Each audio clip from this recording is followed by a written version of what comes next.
is smaller. Same with Asian. Yeah. So like racism. It's not racism. It's not racism, man. It's factism. So, but if you think about it, it's smart because are you gonna build a wall until we figure it out too? Like, it improves effectiveness and efficiencies for everybody.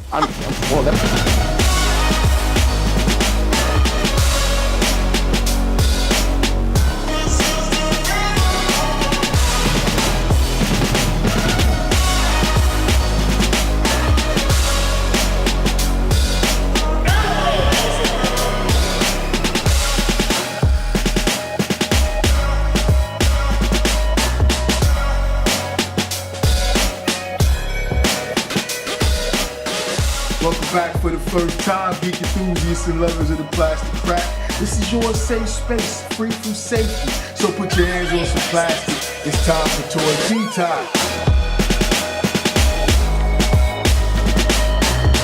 Hey, Mickey, you recording right now? Yeah. Is there right, anything? Well, I'm telling this herpes joke anyway. Go ahead. Dude, if I'm ever out in a public someplace and somebody wants like a sip of my beer or whatnot, I hand it over, and as soon as they put it in their mouth, welcome to herpes. Don't worry, about Shrek. It's all about depression. And I'll say it loud as fuck too. My wife gets so mad, dude. Wow. You just got herpes, motherfucker. And how fast do they spit that shit out? Hell no. What's going on, gentlemen? How you guys doing, man? Hey, living life, man. Yeah, we're gonna be I'm waiting for all the tears of nerds when I find out that I'm right about Rey being reincarnation of Anakin Skywalker. You really think that's what it's going to be? Do you really? Dude, I think that? Man. Yeah, I'm at the point now. I might bet a paycheck on it. You. Whoa. Wow, that's some serious certainty right there. That's right, man. Bi-weekly paycheck. Oh, come at me. You said, "Come at me, bro." So I mean, okay. So why do you feel so strongly about it? What makes you think you have this pinned down? Oh man, you really want to get into this now? Yes, I want to get into it. Well, first off, I think it's the only logical choice. And I'll be the first. You guys can go listen to Nerd Rage Radio special spoiler, Force Awakens. As soon as we walked out, my first theory was I think that she's Anakin reincarnated or a child of the Force, just as Anakin was born from a virgin birth. And they might go in there I think it cleans up that Anakin shit. If you find out it's something that happens every once in a while, because Anakin being baby Force Jesus is stupid, right? But if he's baby Force Buddha, kind of cool. It ties into the whole kind of Buddhist type theme that is the religious backbone of the Jedi type religion. You know what I mean? Yeah. You had these Force ghosts and stuff like that. I don't think it's very out there. But one thing that I have to explain is that reincarnation from that end is a little bit different than we think of reincarnation. The Judeo-Christian idea of reincarnation is almost like possession. Mm-hmm. It's it's a different type of thing. It's whoever they were in past lives, that still is that person. That person was its own entity because there's a separation of the soul and the ego. Now I get really philosophical with this. Okay, go with it, man. Go with it. So I just think that it makes sense. It's it explains why Rey was having a Force vision of Bespin when Luke and Vader fought. It explains why the lightsaber is talking to her. It explains why she's so strong with the Force without needing any training. Her beginnings echo those of Anakin's. It's very clean, and anybody I talk to about it, even I know you guys hate it. I don't necessarily hate it. I just find the conversation. I know Tyler hates it. I know Tyler will be out of Star Wars. He'd be like, No. I can walk away. No, for clarity, I fucking hate it. But go on. I just think that it makes a lot of sense, and I think another thing too is that we're going to be looking for that shock. We're going to be looking for that shock and awe moment in the next movie. Mm-hmm. That's going to be I'm your father. I don't think they're literally going to say, Luke's going to say, no, you are my father. That's got to be the dumbest shit ever. Oh, I don't think it's going to be that, but I do think that we're going to get something that's going to be, interesting to that level. You know what I mean? Uh-huh. So we'll see what happens. I just threw up in my mouth a little bit when you said that. It'll be all right. Hey, Tyler, so what's your thoughts? Like, what's your thoughts? Where you think they're coming from with it? Or do you think they even have anything? I don't know, man. I almost feel like they're just throwing shit out there to see what sticks and what the fans like. But I mean, like, I know they can't play it that loose with this big of a budget. No, but I mean, I'm not saying it doesn't make sense. I'm just saying that I don't like it. And then that thing I posted today with Plagueis, like, it would almost balance that out too. Like, if Anakin could you give the listeners a little bit of insight on that? Okay, so one of the theories, that apparently our friends over at Nerd Rage Radio already knew about, but failed to share with us on the detox. No, side. we talked Being about stingy and shit. No, Adam. All right, so this might be a new theory then. Okay, so the theory today that I was reading was that Darth Plagueis is in fact a plague, and they go back and they talk about how the Siths actually like the names like Darth Maul, Darth a Vader. living plague? Well, you know what, Tyler? I'm going to say that you haven't been listening to Nerd Rage because we specifically talked about this. Unless that's Wait, so hang on. I have not ahead. finished this. I have not finished this week's, but I've listened to every other episode of Nerd Rage. So unless you guys talked about it this week, okay. Anyway, so they were talking about like how loosely like these translations are of what these names are. So literally, Darth Plagueis could mean like the translation could be it was a plague. Yeah, so I remember that episode, Adam. I remember that. And I think I'm pretty well up to date. Thank you, Mickey. And like he's like a parasite and he's infesting bodies. Well, yeah, it's kind of like the way he found to like deny death, and it kind of ties it back into the prequels too, where if he truly has discovered the way to cheat death, and if he's this plague and he can move I do remember you from body about that. Yeah. from body. Mickey, you're making me look bad. Shut up. I'm sorry, bro. So, Adam, you never said that shit. You're full of it. I'm such a liar. Dirty liars, what you are. Dirty liar.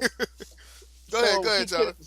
All right, so Plagueis can move from body to body. So, like, this theory is that he did, in fact, die, but, whatever. He was able to release or, leave that body.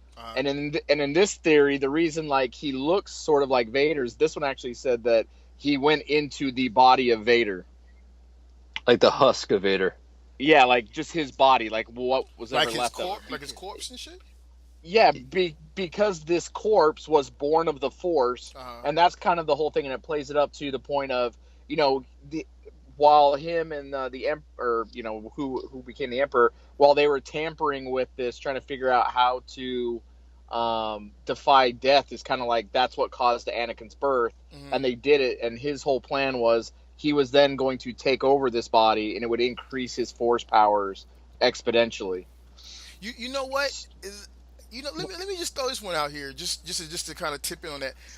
Now, I don't know how I feel about that, but I do think that would be kind of a cool twist, because then that would show the immortality of the dark side. I'll become more powerful than you can possibly imagine. Yeah, it would show the immortality of the dark side. If you find out that Sidious was manipulated as well, and maybe this parasite or whatever invaded Sidious, he wasn't aware of it.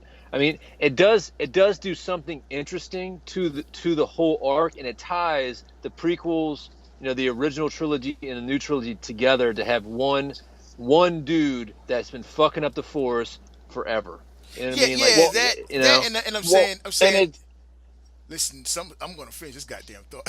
And I'm saying that, so you would have the immortal character, for lack of a better term, the immortal character from the dark side to face off with what is basically the immortal character for the light side of the Force, which would be the continuing rebirth of the fucking chosen one. If the chosen one isn't like an Avatar: The Last Airbender thing, And like I'll put out there, I love Avatar: The Last Airbender. Not the movie. The movie is a travesty, but that and The Legend of Korra is they're amazing series. If anybody hasn't seen them, do yourself a favor, go check them out. Yeah, they are. I will say that Airbender is a little bit younger for like a younger audience than Korra. So I do have a bias there because I love that archetype. Fucking works. Is Korra that good? Like I've tried to watch it, but I never actually got down, sit down and watch it. At first, the first one, I thought Korra was weak as shit, and Korra did some shit that like I didn't like, but I can't deny how good it is. Like it's that shit that happens in a movie, like yo man, I wish so and so didn't get his arm chopped off. You know what I mean? But like it happened, you got to deal with it. There's some shit like that with Korra. But because there's real shit that happens and there's long-term effects, it makes it powerful. Like that's like I love comic books. You guys know that. But one of my issues with comic books nowadays is there's really no long-term effects. Nothing matters anymore. Rebooting everything. Yep. Yeah, they did. There's and Korra had that. But anyway, going back to the Force Awakens, like if the chosen one is something that happens every so often, I'm good with it. But if the chosen one is something that happened because of Plagueis' manipulation of the Force, then I think it would be cool if Anakin was reborn in the light as Rey, and she's kind of like the yin to the yang, which goes back to the Eastern philosophy thing again. Like, because this action happened, an equal and opposite reaction happened, I think that whole aspect of the story would be very interesting storytelling. But unfortunately, it's like with Star Wars, and I'm just going to put this out there, nerds. You guys have to deal with it. Nobody liked the midichlorian thing. Everybody hates it, But we just fucking sucked it. We fucking sucked it up and moved on. And it's like, all right, it just is what it is. It's part of it now, Midichlorians, and they're going to make me jump higher. Well, it's funny too. So like I've been sitting with this, right? And I've been wrestling with it. Even after I sent it to everybody in that group message, but like and I don't necessarily think Anakin was born in the dark, but he kind of was like light, went to dark, turned back to light at the very end. And then I watched Star Wars again last night, and in preparation of May the 4th be with you. So happy May 4th, everybody. But like I started thinking about it and how that kind of plays into this plot, and it's kind of one of the things like and I think that's the part that really bothers me is the more I thought about it, the more it was like you search your feelings, it to be true type of shit. Yeah, that's not true. That's impossible. Yeah. Yeah, man. So, well, no, but the whole thing is like if Rey's this reincarnation, and we know that Plagueis is trying to get this body right, and then when you think about it in the movie, like it's the girl. Like they say things like this, so it's like they're aware of if she is this reincarnate, they're aware of her and they're trying to get her. And that also leads to why they took her and hid her on the planet. If they're trying to keep her away from Plagueis, because they know what it's capable of. There's two key things that were in the book that weren't in the movie too. What's that? Is that when they were fighting, and they first met on the world, and Kylo met Rey, he's like, "It is you." Or no, I'm sorry. Maybe when they were fighting and the lightsaber moved. He was like, "It is you," right? And then when they were like sat there and he's like, I teach you in the Force. She's like, "The Force," and then she beats Kylo's ass. Oh, I hate right this. then and there. I hate that shit. Right then and there, Plagueis was like taunting her to kill him. Like in her mind, she could hear Plagueis like saying, "Wait, this is in the book. Kill him." It's in the book, yeah. So like she fought that man. Tyler's opening a bag of chips again. No, not at all. Who was that? Was that you, Mickey? No, that was Tyler. That was Mickey. Fucking Tyler. No, Mickey is notorious for eating on the podcast. Fucking Tyler. Slandering my good name. It didn't sound like a bag of chips. It sounded like somebody was opening a clam pack. Anyway, I'm going back. So the fact that Kylo recognized there was some girl, it also explains a scene where, is there anything else? There's a girl, and like he force chokes that guy to him, like, what girl? That happened. Yeah. Never really explained that. And that she was being taunted by the dark side to kill Kylo, and she didn't, and she passed. And we all know that Anakin failed that taunt. Get him. And one thing I say about Anakin, like if you look back at Anakin's stuff, I'm not to say that he didn't have some innocence when he was a kid, but he was a little bastard from day one, man. You know what I mean? Like, I wouldn't trust any kid. He was embezzling. He was embezzling. Watto's property. And building his own pod racer. Wait. Are you actually defending Watto? Let me finish. Adam said fraud, waste, and abuse. Adam said fraud, waste, and abuse. Fraud, waste, and abuse. So you know what I'm talking about. I'm not defending Watto, but two wrongs don't make a right. That's all I'm gonna say. Well, all right. No. Hang on. Let me finish my point. And then he disregarded the Jedi code and married Padme, left the world to go get his mom. Not to say that's wrong either, but the dude's a soldier. He didn't obey a direct order. You know what I'm saying? Yeah, I'm not giving. And then he married her, kept it secret from everybody. I mean, the dude was living a lie. The dude was he was never on the straight and narrow. And I don't care, how good he you might have thought that was, but he was right. It ultimately led him down to the dark side. Like Yoda was right from the get go. Mm-hmm. Much fear I feel in you. I mean, that shit was true, man. Y'all don't think it's too easy though? Like the way, I think it would be good if that whole rebirth thing for Plagueis or the whole fucking being the plague thing is a part of it, because that would add some complexity to the story. Because as it stands from their fucking Force Awakens, it's set up to be so simple. I like the Plagueis angle, man. I do. I don't care which one they go with. I just want it to be I'm gonna throw in something else in the mix. What is I'm that? gonna throw something else in the mix. I think that ultimately we'll see the redemption of Kylo Ren. I agree. I think that he's a deep cover agent, dude. See, why do you? I'm telling you, stop, man. Adam, don't say that shit again. Stop saying that shit. But dude, think how much meaningful. No one's gonna let if he had to kill his father to save the universe. That's some Bobby? Jedi level shit, Bobby bro. on the fucking line. Stop this guy. Some Jedi level shit, bro. Solo was not a Jedi. First of all, second of all, not Solo. No, but I'm saying, like, I think you would have to be a fucking Jedi to accept that you gotta die by the hands of another motherfucker so he can continue playing the role. Like, that's some serious deep cover shit. Bro, he asked him and he said, anything. Will you help me? And he was like, anything, son. Yeah, but they were thinking like two different things. Like when you with a chick and you know what I'm saying, you want to get some ass and you're like, yo, are you down for anything? But and when you know the truth, the truth about the Force and that it doesn't just end with this world, you know what I mean? That physical body ain't that much meaning. You know what I'm saying? Yeah, I don't think that. I don't think Solo was that down. I don't think he was down like that. So what if it comes out when he says, "Will you help me"? What if all of a sudden it's Han that turns the blade on and takes it himself? No, that's fucking ludicrous. Why would you guys think that?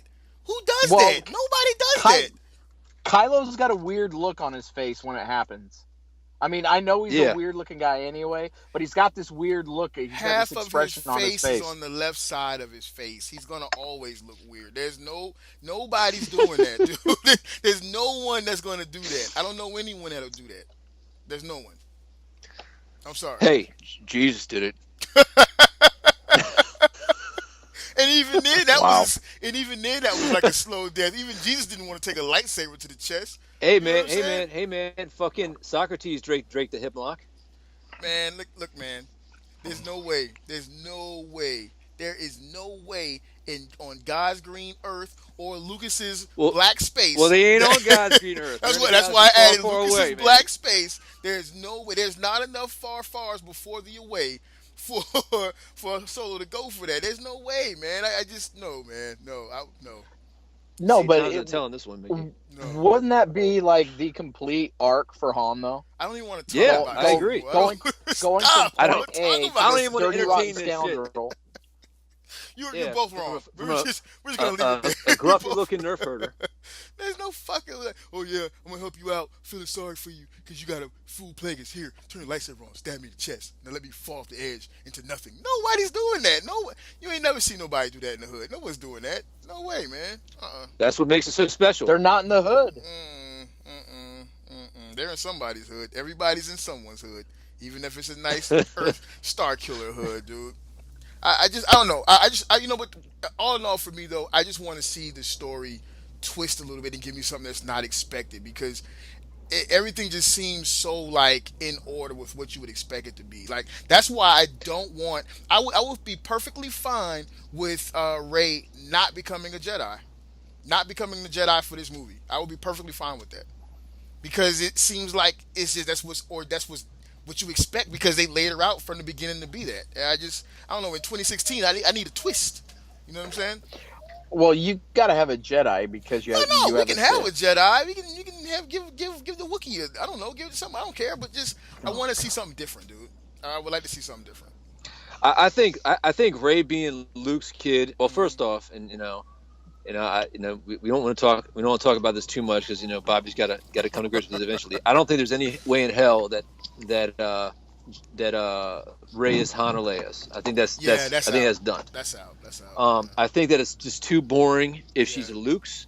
But I think that the feint that she is Luke's and the belief that people want her to be Luke's is what the storyteller wants because ultimately she's not Luke's. Yeah. I think that her being a kid from Obi-Wan is just too far removed to really work in a logical space because there's too much other backstory with her being like the grandkid or whatever. Yeah, because let me ask you this, because Obi-Wan died, so like, how could they even make that? How could they even make that happen?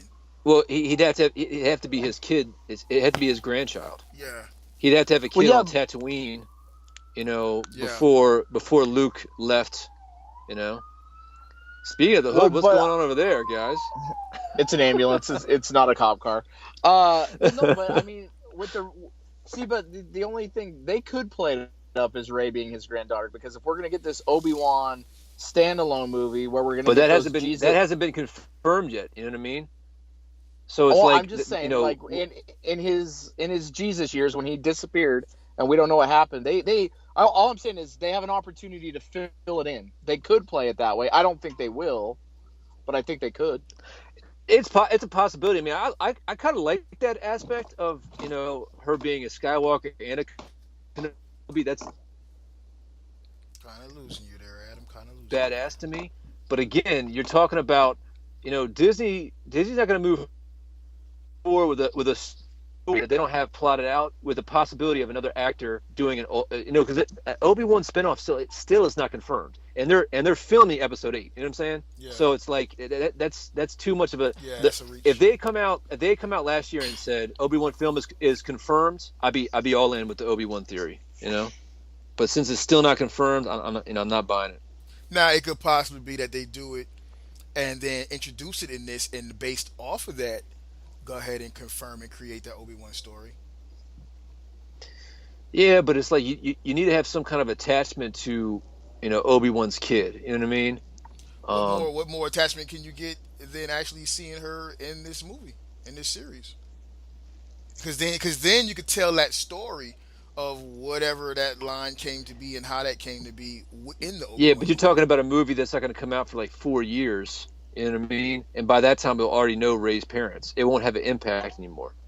The romance or whatever. Well, we know that she's not going to die yet because she hadn't had a baby yet. You know what I mean? Like that is going to be an issue with that. What if? Nah, it wouldn't work. I was going to say, what if Obi-Wan tapped Padme on the way back from that planet where he cut up Anakin? You mean while she was pregnant with his kids? It gave her the real force, baby. That's all kinds of messed up. She didn't really die. I don't know, man. I don't know. I just like I said before, I'm gonna throw this out there. I'm gonna just say it. I may get some hate for it, but I think I'm more excited about the Rogue One and 2. When I go back and I keep watching the Force Awakens, there are just so many little weird little holes there that just don't make sense to me or just shouldn't be there that I'm getting irritated by it. I think. They'll make sense when you understand that she's a reincarnation of Anakin. Yeah, I'm quite sure. So it will all make sense. Here's other stuff. She speaks to all the robots. She speaks all the robot languages. She can talk Wookiee. You know what I mean? So it's like her knowledge base does not make sense for somebody being on a fucking desert planet forever. I've heard the points before, but I mean that's just that's just recreating the first movie. I mean, she's on the planet by herself in the sand, and she's going to be trained part of with it the midichlorians. I mean, I mean, part of it would be the first movie, yeah, and I get it. She's mechanically inclined, but it would almost sew all 9 of these things together. Yeah. I'm telling you that's a huge selling point. You got to put something. Tyler, are you on my side with this now? Have I converted you to the dark side of the theory? No, I still don't. No, I still don't like the theory, but now, like, you know, the business side of me is kind of kicking in, and I'm kind of thinking about how many times can I sell this thing, right? And if I sell all these single copies, and then I can put out, you know, when we're done with all 3 of these, put out all 3, then I can do the super ultimate deluxe collector set with all 9 of these things. Super ultimate collector set. $500. Yeah. Oh, yeah. Here's 2 more points. 2 more points. One, somebody once said that the main films will always be a story about the Skywalker family, right? Yeah. So Rey technically would still be a Skywalker, right? And B, somebody also said we don't really know how to make a movie without Darth Vader, right? And you can flirt around with that concept of Darth Vader with her. You know what if there was a fight scene at some point with fucking Plagueis, but in like a portion of that fucking Darth Vader suit or some shit? The Darth Vader body. I don't know if I'm buying that. I don't know if I'm buying that Plagueis actually is in the body, because Luke did burn that body, unless like he walked away and Plagueis climbed out of that motherfucker. That would explain how Kylo got the helmet. That's exactly what I was gonna say. Yeah, but then the thing about it is that Kylo kind of prays to Anakin, but at the same time, like, he recognizes Snoke. Like, I don't think that Kylo knows that that's Anakin's body, you know. And here's the other thing too. Like, Anakin's a Force ghost, right? Mm-hmm. Anakin should be able to communicate with Kylo, unless, you know, he's no longer a Force ghost anymore and is in Rey now. You know what I mean? Like, wouldn't he be like, "Hey, grandson, you're fucking up. Don't do this. This is not what I wanted you to do." You know what I mean? Like, why wouldn't he reach out, you know, as a ghost, unless that entity is already occupying another body, you know? And there's rumors about Rey talking to Anakin Skywalker and possibly seeing the other chosen ones throughout the ages. Read that, you know, but like that would be more of a like is she meditating and like talking to herself and who she is, like in her own mind type of thing. Like, and that still wouldn't be a logical leap. I mean, an unlogical leap. Whereas Kylo not being able to talk to the spirit, the ghost spirit, which we confirmed at the end of Jedi, you know, fucking Anakin Skywalker was there, getting all, you know, young again before he lost all his body parts. I mean, why couldn't he go and fucking talk to his grandson? Of course you could go talk to your grandson. You know what I mean? Like, hey, dude, don't kill your dad. You know what I mean? So let me ask you guys this question. So if you had to choose right now, right, between the two to know with certainty their story, their full story, what their outcome is, who they are, all the little secrets behind them, would you choose to know Plagueis' deal or Rey's deal? Plagueis. I'm gonna say Plagueis. I would choose Rey's because like we don't even know if Snoke is Plagueis yet. You know what I mean? I mean, yes. I know that Rey is there. Yeah. I mean, Snoke. That's what I'm talking about. Oh, okay. Yeah. Like I the Force should have told you that, Adam. I've actually. What's that? I said the Force should have told you what I was thinking. Oh, it should have. Yeah. But no. So who do you choose? I choose Rey still. Rey still? I choose Rey. Because like, dude, trust me, I want Plagueis to be Snoke, but there's been a lot of statements too that Snoke is his own person, his own character, and nobody else. So, how do you just bring this guy in here, drop him in the story, and then you don't, and he's an all new guy? I mean, I don't know. I don't like that. I hear you, man. I agree. Now if I had to choose, I want Snoke to be Plagueis. Yeah. He damn well better be somebody that we've got some history on before, because if not, that's a clear and present fucking bias against fucking Batman versus Superman. I just think Adam wants to be right. Adam wants to be right. Adam has to be right. That too. Hey man, you know what? It's a gift. It's a gift and a curse, man. Adam just wants to stand up and put his hand as high as he can in the air and just be like, "Called it." Yeah, man. It's my mutant power. Ask my wife. And then you She just hates start like watching. you start calling people. Hey man, what's up, buddy? Yeah, called that shit. And then, hell Told no. you. I sent you guys a link for this new Invincible Iron Man thing. Did you guys see that shit?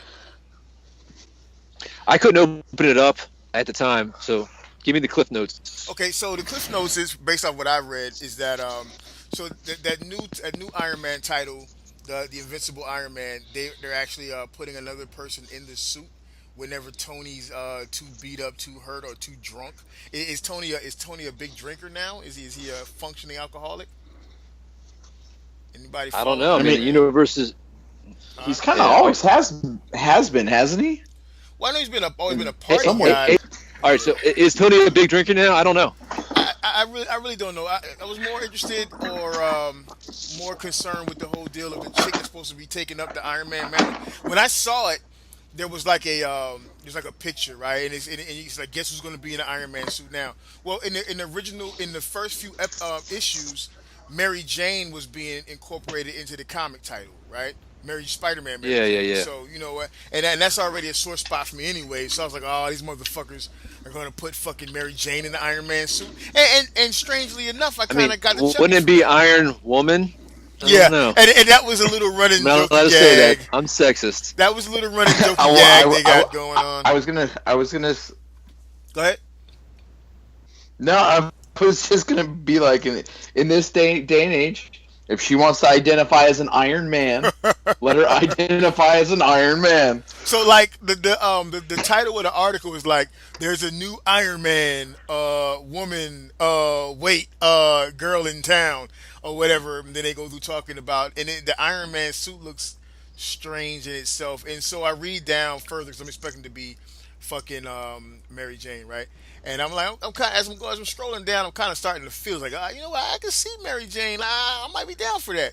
And then I get to the bottom, and the person is, here's the line: meet ReRe Williams, the 15-year-old genius who's already in college and seems to have some issue with property ownership and following the rules. And she's a black chick with the afro.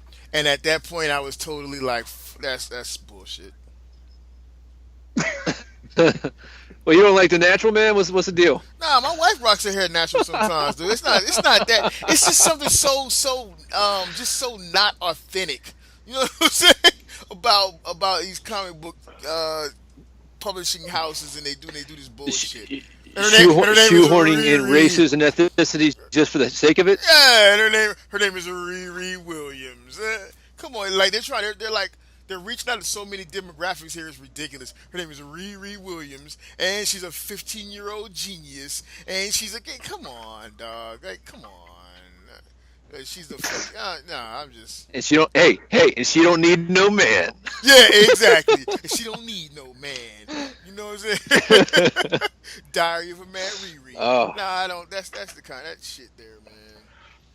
There you go. I mean, let me ask you this. Do you think it's going to be a positive thing for young black female comic book readers who might associate with that character? And you know, I mean, you think that would be a good thing, or do you think it's furthering like these subtle stereotypes that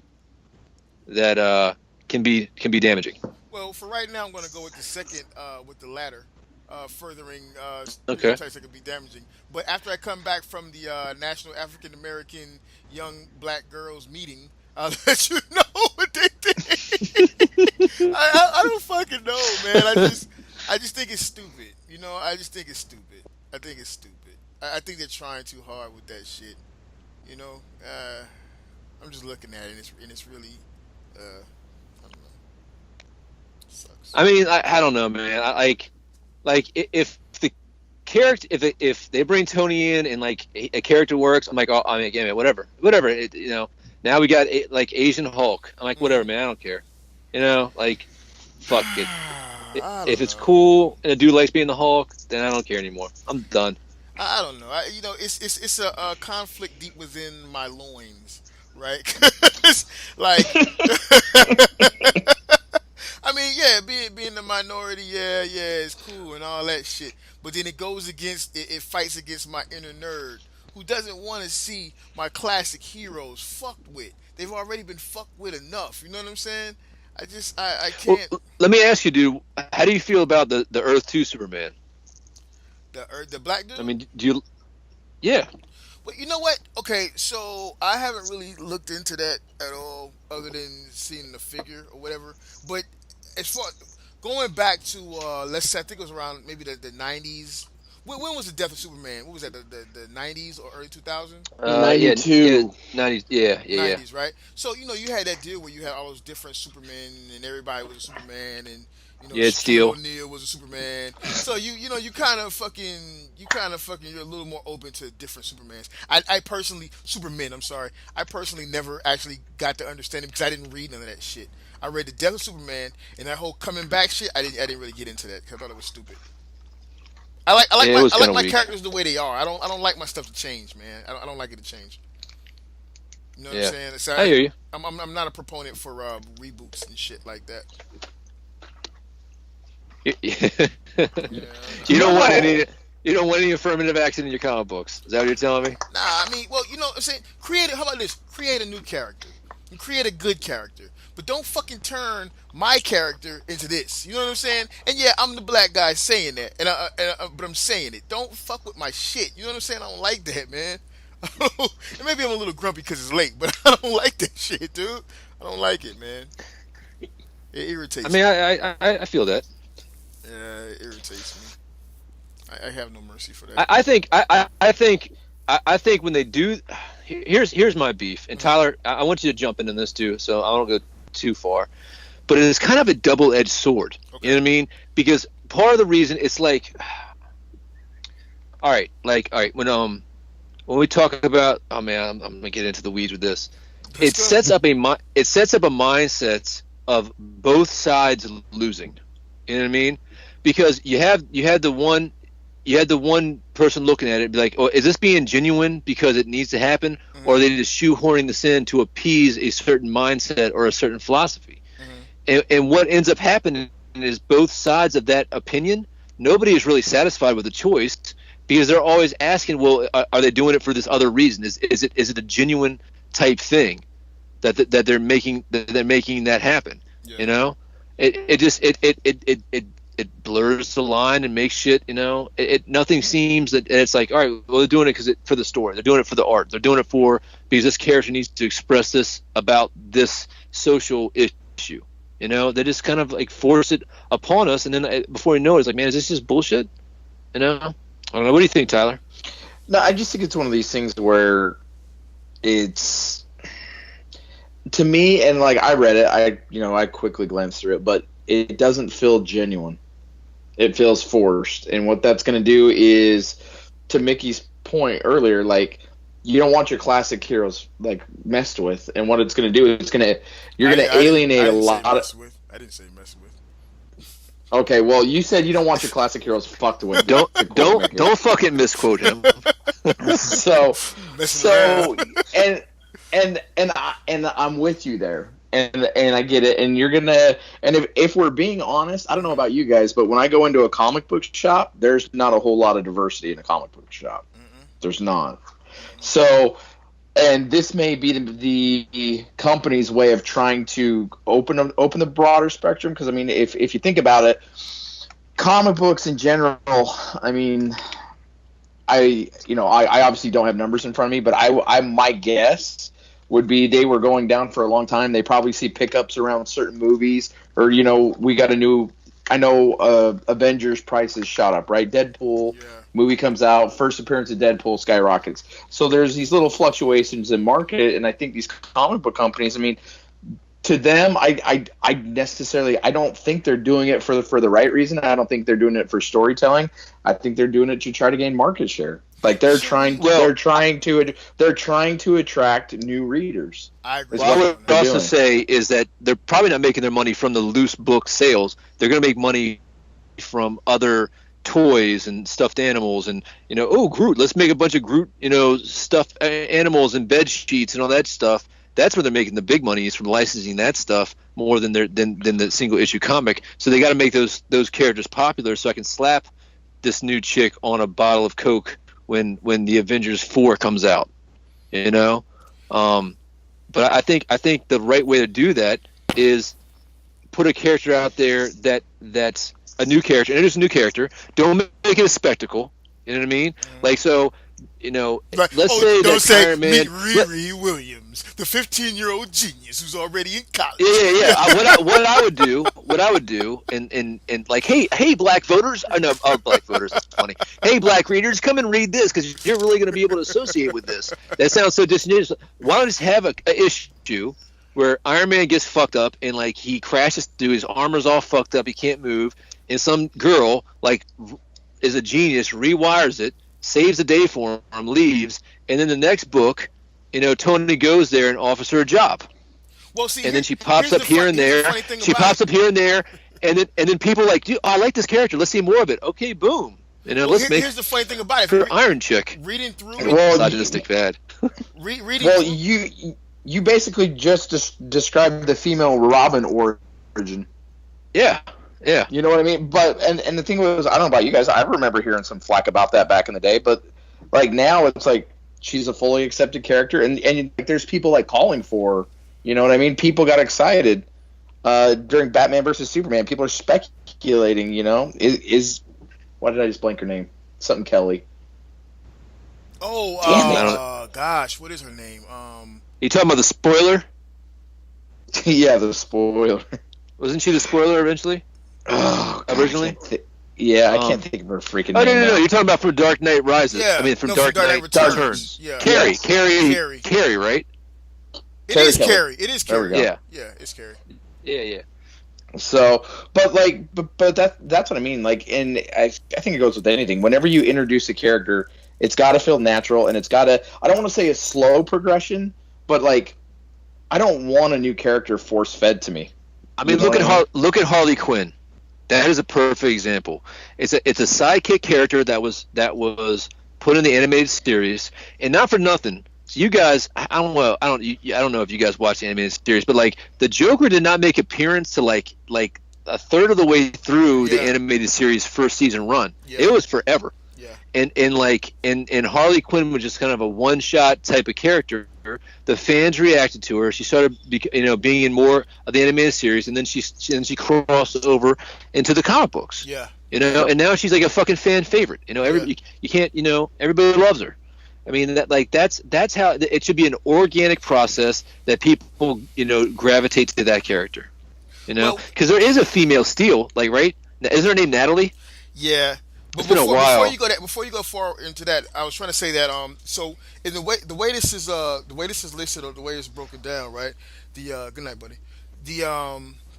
It looks like that's been the progression supposedly, but I know for a fact, because I bought the first 2 or 3 issues of this book, of this title, that it hasn't been around very long. So I'm not sure how many over how many episodes they've introduced this chick. But as they're going through the story in this article, they're saying, well, she's already in it, and she was working for Tony, and blah blah blah blah. Kind of like in the way you just described. You know what I'm saying? Well, then good. But no, it's not good. Marketing people. No, it's not good. Then they need to talk to their marketing people and say, stop putting out fucking articles like this because it sucks. No, hold on. It's still not fucking good though. It's still not fucking good, because here's my deal, right? I'm gonna touch on a few points. First thing, do not fuck with my characters, man. Leave them the fuck alone. You know what I'm saying? Put her in her own armor somewhere else. You know what I'm saying? Own back where you came from. You know what I'm saying? Somewhere else, right? But no, my deal is that let me ask you guys this question. Let me pose it to you. Should we expect it to feel genuine? Because we know why they're doing it. I know why they're doing it. You made the point. It's exactly. They're trying to reach out to certain markets, right? It's not because they care about the social cultural blah blah blah blah, right? So should we expect it to feel genuine? I think that there's all right, man. Jesus. I'm probably gonna say some fucked up shit people can get mad at me about. Let's go. Let's go. All right. I'll give you the example, right? Mm-hmm. Right. So let's look, because I made a comment about affirmative action, right? All right. Like, philosophically, like, regardless if you think it needs to happen or not, there is a question to it. It sets up all parties for disaster. Now let me give you the reason why, right? Mm-hmm. So let's say, Mickey, you and I are going after the same job, right? And you get it, right? And I don't get it. I got it, white boy. I got it. Yeah. So you might, but look in the reverse for that. You might be like, well, damn, did I really get this? Or are they just giving it to me because of my skin, right? Yeah. So and that's going to plant the seed of inferiority into your mind that doesn't need to be there, because you might have just fucking done better on the interview than me. In the reverse side, right? Mm-hmm. If I don't get it, I might say, they're just giving it to the black guy. Not that I would really say that, because I'm not a racist. But it's planting the opposite seed of superiority that doesn't need to be there. You know what I'm saying? That rolled off your tongue a little too easy. Well, I mean, let me finish my point. Though. All right. So it's like some shit needs to happen some shit needs to happen to get everybody to this point of acceptance and brotherhood and fellowship and all this other good shit, right? Mm-hmm. And I don't know the answer. I'm not that fucking smart. But dude, like you can't tell me that both of those bad examples don't hurt each other, because it just sets up a barrier and wall in between it. So what were you saying, Tyler? About me being a closet racist, maybe? No. Adam's ironing his sheets. But it goes deeper than that, though, because there's flaws in the system where, because these companies want so many flaws. These companies want perks, and they want extra things from the government, where the government puts in place like, oh, well, if your workforce is X amount of percent a minority or female or whatever, they're putting in these tax loops and these different programs for these companies. They get a better tax. Hey, Tyler, before you go down that rabbit hole, because that's a deep conversation in itself, right? Let me throw this one out here, because let me address what Adam said, because that point, that analogy begs a larger philosophical point or question, because in order for me to feel that way or you to feel that way, you have not saying that we really feel that way, but you have to actually question, or stepping outside of yourself and then looking at that person, that self that would say that, you have to question what that person feels on the inside, what they think on the inside when no one's listening, like subconsciously. Because if I say, okay, so I'm the black guy, I just got the job, right? If the question comes up in my mind of, well, did they give me that because I'm the black guy? Then that begs the question of, well, do I feel like I'm inferior on some level? You know what I'm saying? Because in order for me to question inferiority, I have to have some hint of inferiority there. You see what I'm saying? Well, but here, let me jump on that. Let me answer that question. Like, if you are growing up in a society that is projecting the need for something like that, how can that negative idea not wiggle into somebody's ear? Because ultimately, man, let me tell you one thing about people. Mm-hmm. People always do what you expect them to do, both good and bad. Mm-hmm. And I've had guys that have worked for me. I've been a supervisor for probably 100 different dudes. And the guys that I failed with as a leader, mm-hmm. the guys that I failed with, I realized early on, it's my fault for failing this dude because of my expectations for him. The guys that I challenged and had higher expectations for, they fucking rose to that occasion, man. And I'm not saying that everybody, there are fucking oxygen thieves out there, man. And no matter how much you try to make an environment conducive for their self-motivation, they will fucking fail. No, you know what I mean? That's very true. But dude, I will tell you, man, you put some faith in people and they'll see it through, man. No matter who it is, you put some faith in them and they'll see it through. And so when the society systemically has these bullshit concepts of people, for whatever reason, it gets hard to live outside of those expectations, man, for anybody. And I think that, and dude, let me tell you, man, like, it's funny because like we're the area that Bobby and I grew up in, to where like I left and went to high school with, it was like predominantly like all white farm country type of thing, and it was kind of jarring, the shit that would come out of some of the kids' mouths, and you'd be like, holy fuck, dude, what the fuck, you think that I would think like that? Like the assumption. You know what I mean? Mm-hmm. And that was kind of a culture shock for me when I was a young man. And then as I got older, and people would assume that I still felt that way where I went someplace else. It was kind of like, hey man, it just takes time to break down those barriers and talk. But dude, expectations, man, they have a strange way of reshaping our paradigm, unfortunately. And the unfortunate part is I think that people fall to the negative more than they do the positive. So well, I'm gonna step down. I'm well, gonna step down that soapbox. Well, I mean, it's kind of like keeping the fourth be with you. Your focus determines your reality. You know what I mean? So if you go in there with some positive shit, you're gonna make some positive shit happen. Shit happen. Yes. So. Wait. Go back. Wait, you kind of okay. Everything you said makes sense, but you kind of left me off the point that you was making initially, though. My initial point is that a young man in growing up in this society, unfortunately, those paradigms are going to be established. I mean, dude, like, wasn't it established? You told me from your own personal, and I think this was on a podcast where you had older dudes telling you, hey man, white people don't want to see you succeed. Yeah. You know what I mean? Yeah. Like, how do you unring that bell as a young man?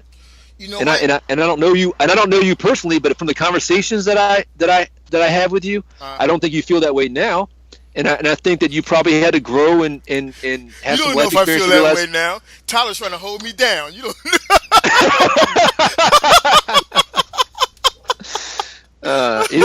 Tyler's being stingy with his shoe game, dude. He don't want to fucking share. Fucking Reebok. Hey, is wow. Tyler still there? Yeah, he's still there. Okay, so addressing that, right? And we got to say something about some kind of comic, something somewhere in there, so we can keep this on the show, right? Spawn Spider-Man. Okay, so addressing that, right? Like, okay, so you grow up in a community where you have a large majority of people that tell you that. I'll personalize it. My mother, all right, who's like the preacher, gospel pastor, and all this kind of stuff, right? She would say that she would say that out of her own mouth, and it's not uncommon, you got to work harder because you're a young black man. You got to work harder. White people don't want you to have this. White people don't want you to have that. White people don't want to see you do this. Blah blah blah blah. Right? That same person would tell you that you have to judge each person for themselves. You see what I'm saying? So it's a funny it's a conflict. I'll be the first to admit there's a funny conflict or hypocrisy, if you will, there, but it's also a reality. But it's based off of. It's based off. Let me say this. It's based off of life experiences for the person that's speaking to you. But then it's also based off. Sometimes that information will come to you in the moment.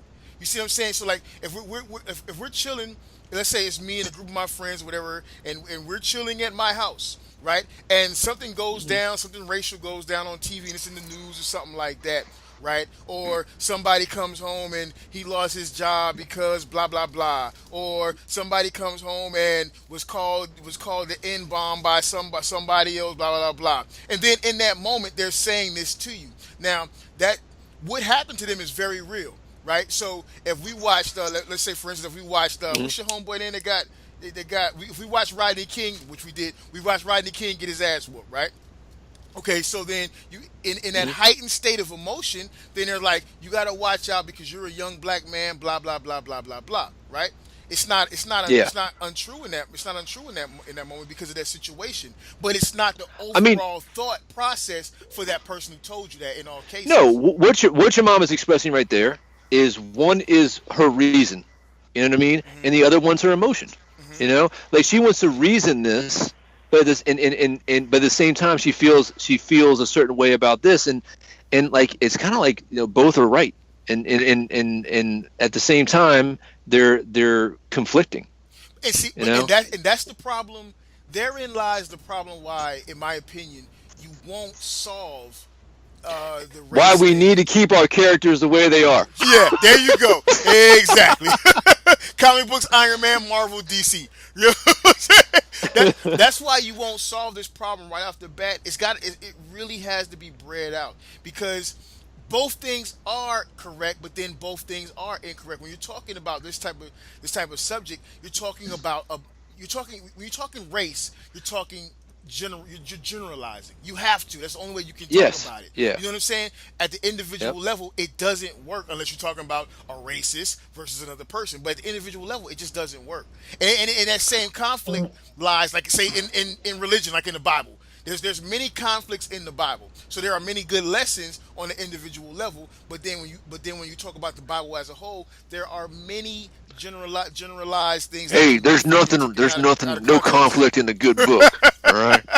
Well, see, but here's the thing. Whenever you dinosaurs, we just didn't talk about it in church. What's that? Go ahead. No, Tyler's gonna come in with some reason. Go ahead, Tyler. No. Well, no. But what I was going to say, whenever you have a moment or an event or something like this that perpetuates a situation. So you came up with, or Mickey, your example was the Rodney King beating, right? So most people, they come at it from two ways. One is the emotional one. That's that initial reaction. And two, and then the other half of that is kind of like when your logic side of your brain kind of kicks in and you try to rationalize it or try to explain or justify why it happened. Mm-hmm. And the truth and the truth always lies somewhere in the middle. And this is for any conflict, and it's from personal life, or I mean, I see it every day at work too. Mm-hmm. But and depending and really that emotional side and even that rational side, when people, and this thing, all three of us could witness something or be in the same or be involved in the same incident, but because of my life experiences, where I grew up, who I've surrounded myself with, I'm going to interpret it differently than either of you two will, and we're all we're all in the same environment. Yeah. The funny thing about the funny thing about that is human memory is really shit. Oh, it's like terrible. It is terrible, and countless studies and whatnot. That's like why, when something happens and the police show up, that's why they separate everybody, because they don't want everybody talking who witnessed it, because their stories will start to merge, because people want to be agreeable with one another. People don't want to lie. They want to be agreeable with one another, and they're highly susceptible, for their perspective to be twisted and torched and all this other shit. You know what I mean? And it's like, so like you and I will have the same situation. And I do, my sister to this day doesn't eat fish, right? And the reason she doesn't eat fish is I talked a little bit about my family situation. And it wasn't always good, and there was a physical situation between my mom and my dad over dinner one time I was growing up, and my sister associates that incident with the fish that was prepared. The funny thing is, there was no fish prepared that day. You know what I mean? Like, for some reason, somewhere in her mind, like, it was some bullshit argument about you better eat dinner, and dinner was fish, but it wasn't fish. So, like, for the rest of her adult life, she refuses to eat fish for some bullshit traumatic thing that she thinks happened that didn't happen, and she's just remembering the incident wrong. You know? Wow. And it wasn't until, like, years later, we were talking about it. I was like, that wasn't fish, it was goddamn manicotti. You're not going to eat Italian food now? I mean, I'm serious. And like everybody's like, yeah, it's manicotti. But she's like, she was the youngest, that could perceive the incident. She just remembered it wrong. And somebody else that we knew didn't like fish, and she mixed in her mind mixed up those two incidences. And now, like, she's like forever can't smell fish, looks at fish, wants to throw up without fish. It's fucking crazy. Like, human beings we're fucking crazy little savages. That makes me think about a story, and it's completely off the subject. But so me and my brother were young, right? You guys are never going to invite me on your podcast again. You guys are never going to invite me on your podcast. No, you're good. Again. This one is going up. This one is going up. But so check it out. I'm telling you the story. So me and my brother were young, right? I think I was in. I couldn't be no more than the 6th grade at the time, right? So for anyone who's listening for the first time, I had a hard life. Okay, that's the way of putting it. So me and my brother were in the house. My mother was off wherever, I guess, work or wherever the fuck she was at, right? We were hungry as shit, dude. Like, 'cause there was no fucking food in the house. Not just hungry, but hungry. Hungry as shit. There was no food, dude. I mean, we had not eaten shit. You know what I'm saying? So, we were at a point where we were searching around the kitchen trying to find whatever we could find to eat. And I happened to open the oven and there was some baked chicken breasts or chicken thighs inside the oven, right? It was like two of them in there. So I pulled them out. We were like, "Oh shit!" Where the like? It's like almost like it was like a blessing. Like God came down and put this chicken in the in the oven for us, right? So I had mine, and my brother had his, and he went upstairs with his to eat or whatever, right? And I picked the chicken up to eat, and I went to bite into it, and I swear to God, in my mind, I was thinking, man, where did this chicken come from? Because we haven't had food in a minute. You know what I'm saying? So I went to go bite into the fucking chicken, and I happened to look at it, and there were maggots crawling on the fucking chicken. That's how long it had been in there. So I dropped the shit, like freaking the fuck out, right? So I dropped, my first thought was to drop the chicken. My second thought was, my brother, oh no, you know, because I'm the oldest, you know what I'm saying? So I gotta take care of him. So I go run to the stairs. I'm like, Robert, no! And it was like slow motion. I'm like, don't eat the. And as I'm saying it, he's coming down the stairs, licking his fingers and shit. He doesn't finish the fucking post. So to this day, I cannot eat like say like baked chicken or anything like that coming out of the oven without looking at it and inspecting it to make sure and there's nothing on it like that. You know what I'm saying? And to this day, does he even remember it, or does he think the chicken was fine? Oh, he remembers it. Because we like every time we get together, we go over the story, right? I tell the story to everybody, but and he's always like, shit, I was hungry. Fuck that. That chicken was good. Hey man, I got a buddy who's had maggots for delicacy. You know, it don't matter. I don't know why the fuck I told that story. That's fucking gross. But yeah, so I think that they should introduce new characters, not touch the old characters. It's a fucking shame, dude. And there's no genuine way to do it because we know they're trying to make a profit, and it's understandable. But leave the fucking characters alone, man. I mean, dude, like when it comes down to is that having a wide variety of characters is good. Mm-hmm. You know, I remember there's this one Superman Superman book where he meets like a black superhero that is basically like just a black Superman archetype. You know what I mean? Mm-hmm. And he gets into this big argument with him. That's like, oh, well, you're white. He's like, but I'm not white. I'm an alien. He's like, it doesn't matter. You look white enough. You know what I mean? Like, you know, he's like, I'm not even a human. You know what I mean? I'm the biggest minority in the fucking room. Yeah, but you look white enough, and there's some shit. And like Superman's all like hurt by that, and I'm like, I was thinking at the time, I was like, I know why they're doing this book. Mm-hmm. I need to look up what book it was because I know I still have it. I'm like, but like part of Superman's character is that he always feels like an outsider, that he can't relate, that he's this god trying to be a man. And that's it. Like he's not even worried about if it's a white man or black man or yellow man or whatever. He's just trying to like understand humanity. You know what I mean? Yeah. And it's like they kind of dumbed it down to that level. Like, listen, man, I know that we need to have this conversation, but like this character is having a good enough time just answering questions of what it is just to be a fucking man. You know what I mean? Yeah. Like can we? But it was weird, man. I mean, it's like, you know, I don't know. I think the largest problem, I know. Man, I think it's what's that?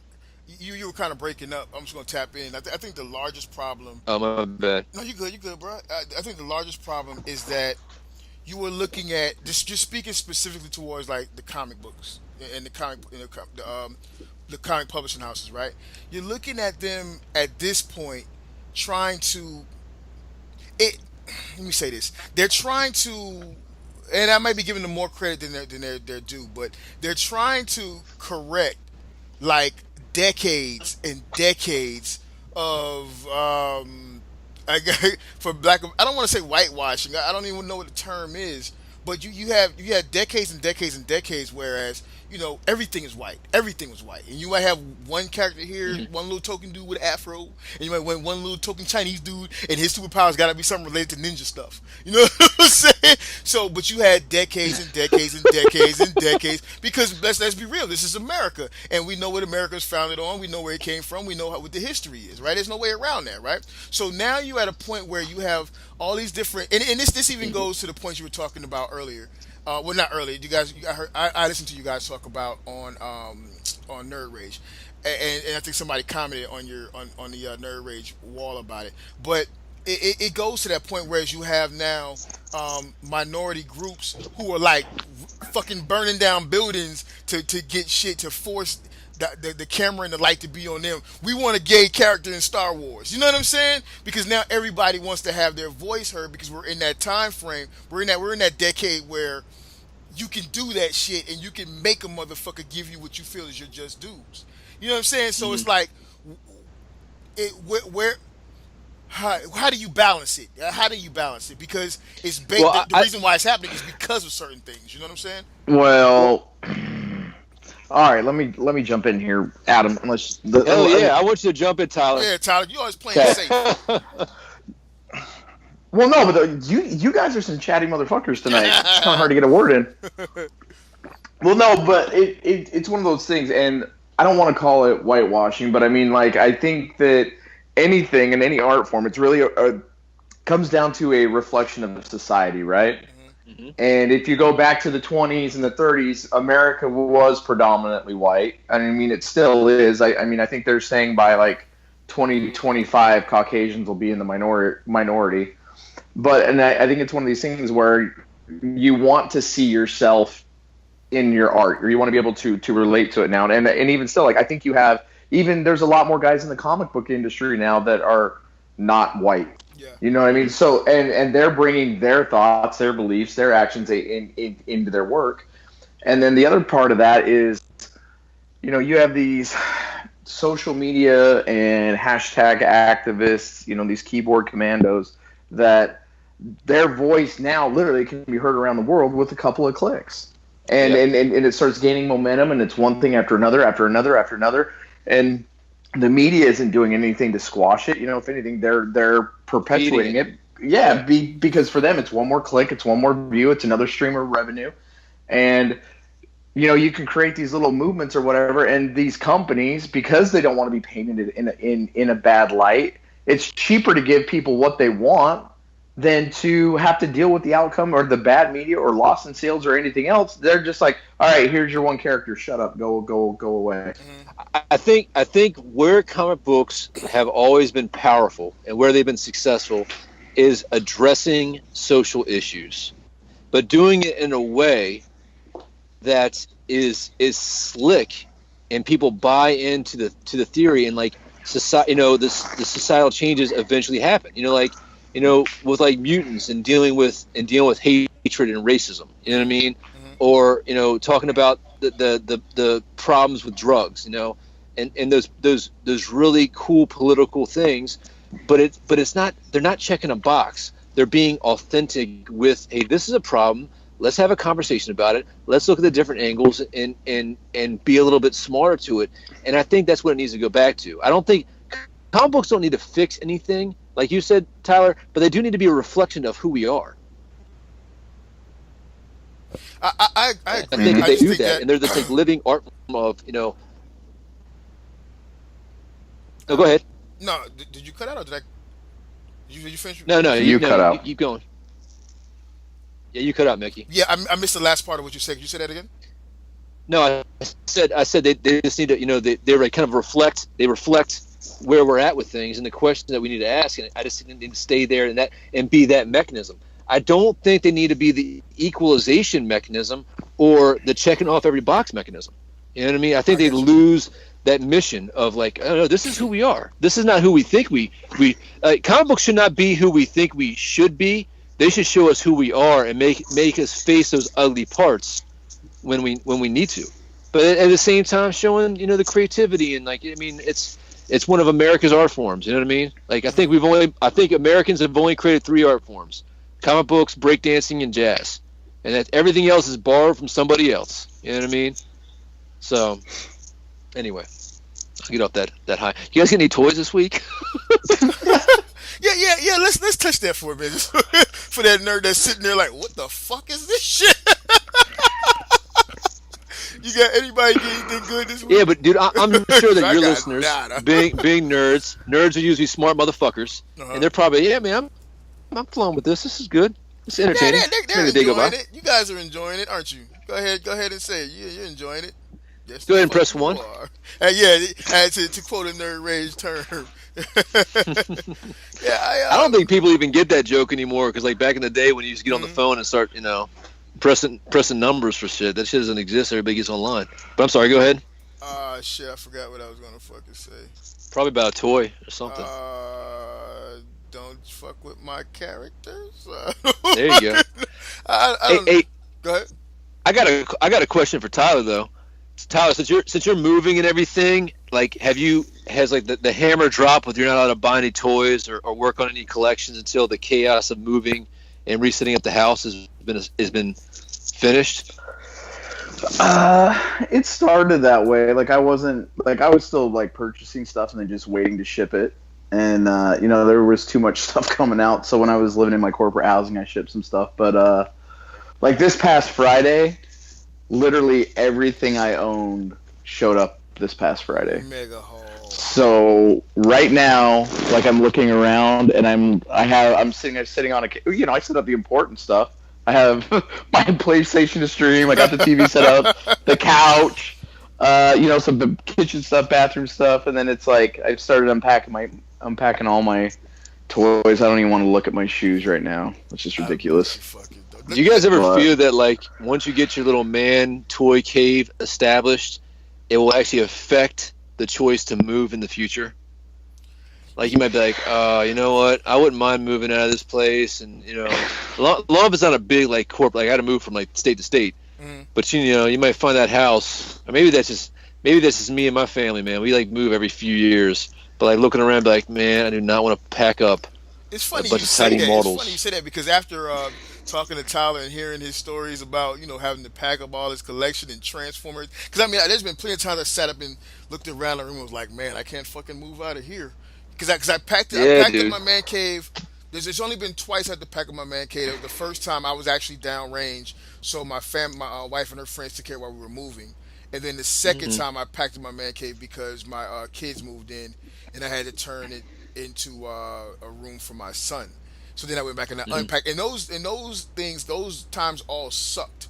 You know what I'm saying? So but I was more Marvel Legend heavy then. My Transformer collection was a lot smaller then, so it wasn't as bad. But listen to the story that Tyler was telling about having to transform all that shit, and I'm looking around the room and I'm like, oh God, I'm not looking forward to ever having to deal with this shit.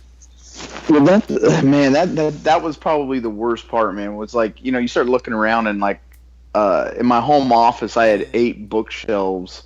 And they were all like masterpiece type scale stuff, Adam. So it was like, and I keep all my boxes. So it's like, stop bragging about your masterpieces, Jesus Christ!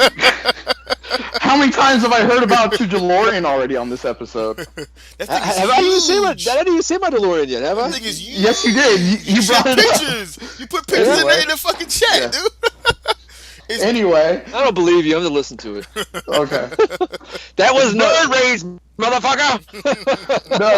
No, it's just one of those things. So I was like, okay, I'm glad I saved my boxes because I can pack them back into their boxes. Literally doing a corporate move from coast to coast. Yeah. And there's just times and like you'd open the box and you'd be like, please God, let this one come in robot mode, and you're like, yes, you show all your seekers in there. And then there's some of them, like I got to like a Bad Cube Sun Surge, and I was just like, it's not worth transforming it back. I'm just going to bubble wrap it. If it breaks on the way here, fuck it. Like, it's just, some of them were such a pain in the ass. And it was like, and I was packing, because my wife basically said, like, I'm not touching your shoes, and I'm not touching all your man cave stuff. So, like, the last time, not this trip home, but the time before that, I was really only home for like 72 hours. So a lot of it was transforming stuff, and it was to the point, like, my fingertips hurt. They were numb and points because it was just all this transforming shit. So, and then when it all starts piling in, and like that's the thing. Like, and then like I have like this house we have. It's like I have 4 bedrooms like this. I guess you could call it a 5th bedroom, but there's no door on it. So, but like that's kind of like the man cave, and it's just like I started unpacking it. And I'm just like, God, man, I have so much shit. I want to ask you a question, Tyler. I want to ask you a question. That brings me to the question I want to ask you. Like, because I've been thinking about this. So, with all your stuff coming, with all your stuff back in now, right? Your collection wise, right? Yep. Do you look at all of your boxes and shit? Do you ever come to a point where you're thinking like, man, maybe I'm only gonna just set up some of this shit, and the rest of the shit's gonna leave boxed up till later? Or what do you think when you look at all that shit? I'm probably about halfway done. Like, I'm actually looking in this room right now, and I'm just like, I haven't even started with the combiners yet. Like, I've got out like the main season 1, season 2 cast. I'm kind of like, okay, I'm okay right now. Like, I'm not in a rush to unpack some of this other stuff. And some of this like black repaint clear stuff, like it's just like kind of like I'll get to it when I get to it. Do you find yourself half-assing the the display setup? Well, none of them are posed. They're literally like straight armed and straight legs. But the side note, the one cool thing with this is like, and I think this kind of goes for all of us collectors, is like you get something, you enjoy it for that 5, 10, 20 minutes you got it, and then it's like shelf life. you're looking to the next thing and it goes on the shelf. But like this has allowed me to kind of go back and revisit some of these figures that I haven't really messed with in a while. It's like, man, this one is really cool. You know what I mean? And you kind of have like a rediscovery phase with a lot of this stuff. I know I'm still personally I am still actually putting shit back together from when I moved all the toys back in here and shit. And there's a lot of shit that I'm not motivated to fuck with. I got like boxes of Marvel Legends. I got shit. There's just shit that's not been put up yet. You know what I'm saying? And I don't think I'm gonna get around to it. Well, what I'm worried about I'm sorry. Go ahead. What the fuck was that? No, I was gonna say, Mickey, take the phone out of your throat. God damn it! I know, Jesus, man. No, I was gonna say, Mickey, if you need to make some room, you can send me that Batmobile you've been promising me for months now. I'll put that in the box that you sent. What kind of Batmobile is that? The animated from the animated Batman line. Oh, okay. Cartoon? Yeah, it's awesome. But What it's not worth $100. What scale is it? It fits 6-inch figures. It's huge. It's okay. Pretty huge. Not as big as that fucking DeLorean, but it looks like. Hey man, stop talking about my DeLorean. Apparently, I gotta. You know what I'm worried about? Like my collection that sucks is that everything is hand painted by me. So it's like it literally is irreplaceable because it's like each like little piece. It's like there's a special time, special place, and you can't really recreate that. Like some of the ones that are. Yeah, you know, and like I was like thinking about it because my wife and I were talking about moving. Like we kind of got this house. It's a little too big for us. There's like a lot of like the space we're wasting. So we're like, well, maybe we can like consolidate into something a little bit smaller. We won't have as much to like like minimize our maintenance. You know what I mean? Like, and we can travel a little bit more. But it's like I couldn't trust anybody else to pack up my shit or transport it. You know what I mean? Man, it'd be like a no-go. Yeah, it's funny you say that because, like, with this move and all my other moves, like, when I've come up at, like, different positions, like, literally the company provided, like, the truck, the materials, and that kind of thing, but it was all on me. Yeah. Like this move, like, the company paid for everything. Yeah. So, like, movers came and they packed the entire house. And it was almost unnerving, like, watching these guys grabbing, $100, $200, $300, $400, $500, $600, $700 figures, and they're like not giving a shit about them. It's just like whoa. Yeah, dude. I mean, I'd be like, dude, if you break that, I'm gonna fucking throat punch you. You know what I mean? Like, no bullshit. Don't fucking break my toys. I will fuck you up. Well, it was funny too because the one guy, like, there was one big guy. He was like in a hurry, and I was like, hey man, like I just really can't have you manhandling my shit like that. And so he went and traded off with another guy, and the other guy kind of like walked in the room, and he kind of like looked around, and he goes, "This is something special, right?" And I go, "Yeah, take your time, don't break this shit." Yeah. And he just kind of like looked at it, and I'm like, "I got it. I have pictures of everything. Everything's inventoried. Like I know what I got." And I'm like, and the thing is like 2 of them that I've unpacked are broken. Luckily, they're nothing expensive. But like, and yeah, I'll get them reimbursed. But it's like you said, Adam. Like some of this stuff like has emotional attachments, and even though even though I can order the exact same thing, it's not the same thing because somebody's given it to me, or there's like a memory or a sentiment, attached to it. Yep, I feel you, man. It's tough. Like my problem is like I'd have to go buy some fucking Pelican cases because like some of that shit is models, so like it comes in a little ass box and it's fucking huge. I got some like terrain and buildings that's all hand painted, and I mean that's like 2 feet by 2 feet long by a foot and a half wide and 18 inches tall or whatever the fuck. I don't know why I went from feet to inches. No big deal. But it's like, what do you fucking pack that in? You know what I mean? Yeah. It's like that's some shit you're gonna hand carry out. You know, you're gonna get in a car and carry that motherfucker in your lap to where you're going to next, and then hand carry that motherfucker back in. And I don't know. Like my wife has come down there a couple times, and she's like, "We're never gonna move out of this house." And I'm like, I know. And the fucked up thing is, me and my buddy built a 12-foot by 4-foot table in like my one big game room. I don't even think we can get that motherfucker out the door. You know what I mean? Like we literally hand built that motherfucker in there. And we got about halfway through, like, dude, are we gonna stain this? I'm like, I guess I'm bringing some plastic in to protect the carpet. Fuck it, let's just keep going. So what do you do at that point when it's time to move? Dude, I don't know, man. That's what I'm telling you. I'm thinking like we are considering it. We are considering it, and I've been thinking that once I get to the point where I know for a fact that we are really going to be moving out of here, right? Yeah. I think at that point I'm gonna start packing shit up. Just every day I'll just take some shit down. You know what I'm saying? Like I'll pull some shit out of Detox every other day. Just fold something up and put it away and shit. Because I'm not really in a rush to get much new. I've kind of lost motivation on a lot of this shit, so I'm not really in a rush to get much new shit, Transformer wise. Funny you say that, because in my experience, I've packed up my shit before, and like this last 2 years, I've been running a game club, and like my army is going crazy. Like I'll be on fucking Facebook trade groups or whatever, and some dude's like, I'm selling my whole army. Fucking 20% retail price, fully painted, and I'll be like, I'll buy it for the club.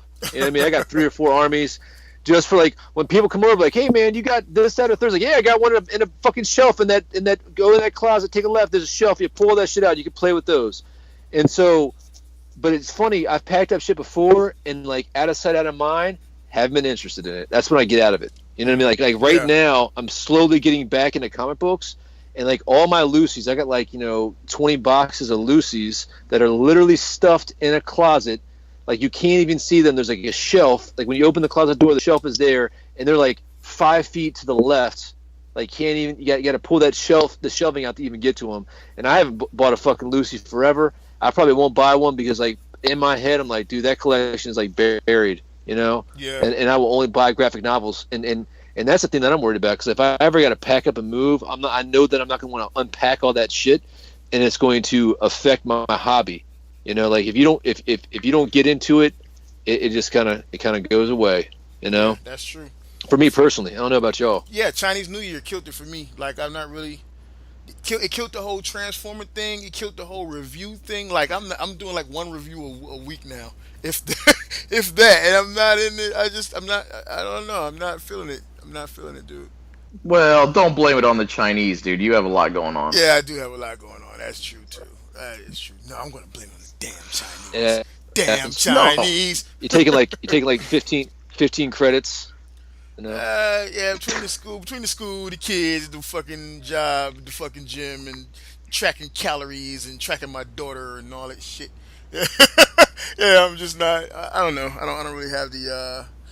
I don't have the midichlorians to fucking put these fucking together, dude. So as a matter of fact, this is good. For all you guys that's been PMing me, I've gotten a few PMs like, hey, what's going on with the review? Are you quitting? I'm not quitting. I just had to dial it back a little bit, because things have to be put in its proper perspective. So you'd be like, I don't owe you shit, man. I got some cool guys. I'm not the large scale fucking reviewer. You know what I'm saying? Dude, I'm just joking with you. Yeah, I'm the next door guy. So I got a few guys that really ride with me, man. They've been sending me some messages. I just want to let them know I'm not shitting on you guys. I got to put life into perspective, man. Life when the record button's on, when the record button's off, he's like, I don't know these motherfuckers shit. Now that we're done recording, man, fuck them motherfuckers, man. Dude, I do that shit to my wife all the time. Like whenever we're saying something, like that line from Forgetting Sarah Marshall, I'm like, well, I guess I'll just go fuck myself. No big deal. Like anytime she's like turns me down with any like hey, you want to go out and get dinner tonight? Like, nah, I'll just go fuck myself. No big deal. I do that shit all the time, man. And the same thing. We got some shit at work too. Like we say some shit like that. But yeah, man. So I'm just joking. Mickey loves all you guys. I'm sure. Yeah, right, Tyler? Not all of them. Most of them. Yeah. Hey, you know what though? Fucking I'm gonna fuck his name up. A Foti. I have been owing this dude a verse for a song for forever, man. And I still haven't done it. I'm sorry, bro. I'm gonna do it, man. It's just a lot of stuff going on, man. It's a lot of stuff going on, dude. Okay. So, Mickey, now that this thing's coming to an end, and we got Stomp showing up, we got Kickback showing up, we got Willie showing up, we got Scorponok showing up. It's all coming like in the next 6 weeks, man. You think it's gonna jumpstart you? As a matter of fact, no. I've been looking at it. I've been thinking about it. Like, I was all fucking in for that fucking Scorponok, dude. But now I'm like, you know what? I think I'm gonna pass. The only thing I'm really looking out for right now is I still want to go pick up the that fucking fans project Grimlock with the fucking with the throne. With the Game of Thrones throne. Yeah. I still want to pick it because I got some BBTS credit. And I went and got the other ones, the other Dinobots, just to go put along with that guy. And there are some pieces that I want to get whenever they come out later on, but I'm not sweating. I tell you what I have been on though, these motherfucking Figma and Figure Arts, the import stuff. Now I've been actively pursuing that stuff. I cannot lie. My import game is fucking. Hey, let me ask you guys. I meant to ask Bobby when I was talking to a Nerd Rage, but I forgot. You guys will probably know. How much is that oversized MP Grimlock? That knockoff? I got him 40, 150. Oh, you got him, Tyler? Hell no, I didn't get him. Say you did. No. Dude, I might buy. I've got an MP Grimlock that sits next. I've only got 3 MPs Transformers. I got Bobby hooked me up with a Prowl. I got Optimus MP10. I sold my MP1, and I have Grimlock. And Grimlock's in dinosaur mode, chilling next to Prime. You know, Prime's aiming his old rifle, and Prowl is actually still in the box. I actually like the way that box looks. But I don't like the fact that Grimlock is so small compared to Prime. Get that fucking. So I kind of feel like I need to. Get him, dude. Kind of feel like I need to. Awesome. He's an awesome figure. That fucking KO Grimlock. How much is he though? How much? I got it for 130 or 140 shipped from the guy I got it from. And is he scale better with MP10 like he's his proper size? Does he? Wow. it's dead on, bro. It's dead on. I wonder if I could swap with somebody out there, like they want the MP, like the Hasbro MP10. I mean MP10, MP5. Tyler, would you mind trading your KO Grimlock to Adam? My collection is KO free, sir. So Adam, you might not be up on this. Well, Tyler does not like KO nor KO talk. He hates KOs more than he hates spoilers. So every chance I get, for real? Every chance I get, I slander his name and try to. see, man, I don't even count that as a KO because it's like they're doing something different. The motherfucker's bigger. You know what I mean? You're justifying it. I'm not justifying because I want a proper size. I mean, I already got a Grimlock. You know what I mean? I got the legit, real deal Grimlock like in my hand, not literally right now. Man, that's justifying. Them. But I want, but I want one that's properly sized on my Optimus Prime. Well, just wait and get the fans toys one. No, don't wait, because you might like that fucking KO. That KO Grimlock is fucking sweet. I mean, I like it better than the real one.